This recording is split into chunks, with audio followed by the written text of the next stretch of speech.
आपल्याला सरासरीचं गणित दिलेलं आहे. आपल्याला इथं काय सांगितलेलं आहे मी वाचते ऐका. पहिल्या 50 समसंख्यांची सरासरी किती? पहिल्या 50 कसल्या संख्या त्या पण समसंख्या.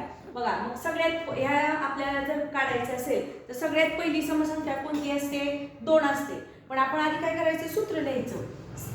समसंख्यांची सरासरी बरोबर काय करणार? तर पहिली समसंख्या अधिक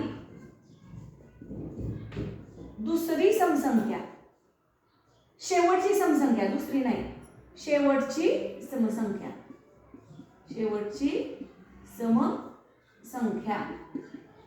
ह्याला भागिले 2 करायचे असतात. मग पहा इथं ह्यातली पहिली समसंख्या कोणती धरायची? आपण सुरुवातीची कोणती असती? 2 धरली. आता शेवटची काढायची, म्हणजे शेवटची आपल्याला काढायची 50 आहे, त्यातली शेवटची म्हणजे आपण काय करायचं? 2 गुणिले 50. इथं काय करायचं? 2 गुणिले 50 आणि ह्याला भागिले 2 केले. पहा आता इथं काय होईल? 2 अधिक 50 दुणे किती? 100 भागिले 2. परत पहा 100 आणि 2 किती झाले? 102 भागिले 2. बेचा भाग लागतो. बे के बे, बे पंचे 10 आणि बे एक्के बे, म्हणजे किती आलं उत्तर? 51.